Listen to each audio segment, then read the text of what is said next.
In Romans chapter 1, the Apostle Paul says that the gospel is the power of God for salvation to everyone who believes. And the gospel is most powerful when it is clearly seen in the day-to-day lives of people who follow Christ.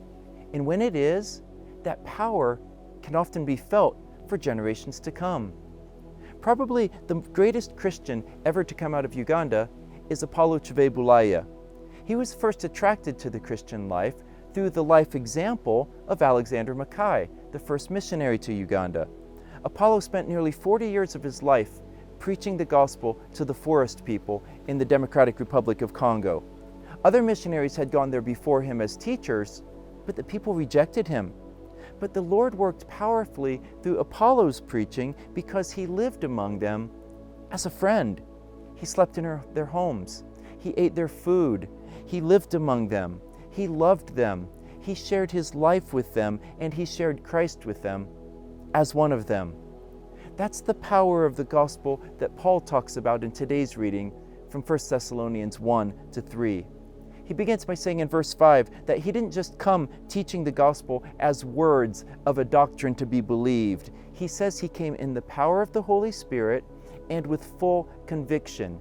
In other words, the truth of the gospel was clearly evident in the lives of Paul and his companions. He says, you know what kind of men we proved to be among you. He doesn't talk about church services or planned outreaches that he conducted. He doesn't point to his eloquent preaching or his persuasive teaching. He talks about how they shared their lives with the Thessalonians openly and intimately, how they did everything to point them to Christ in what they said and in what they did.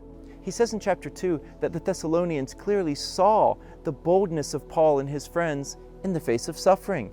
They saw that they weren't trying to please men in order to get something from them, but that they simply gave themselves in genuine love. He says, we were gentle among you, just like a nursing mother tenderly cares for her own children. He says, we didn't just give you an accurate message about Jesus, we gave you our very lives because of our deep love for you.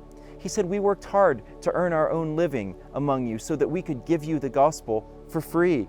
We lived holy lives of integrity among you. And Paul says he didn't teach them like an expert who was talking down to them as people who didn't know anything, but he says he encouraged them like a loving father would exhort his own children.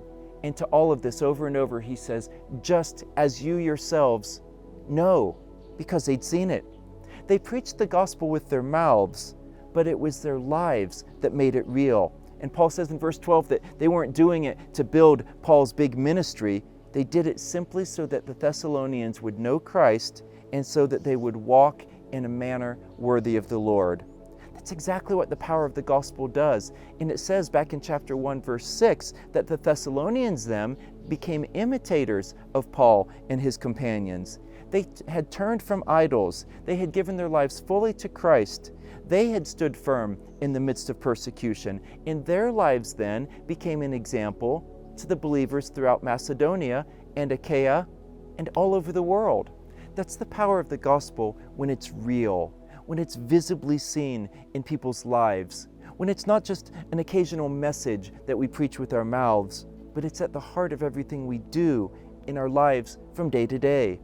In chapter 3, Paul shows his heart to really be genuine toward the Thessalonians. He's no longer living among them, but his heart is still turned towards them. He still loves them. He's still concerned about them. He says, if we hear that you're standing firm in the Lord, then we really live.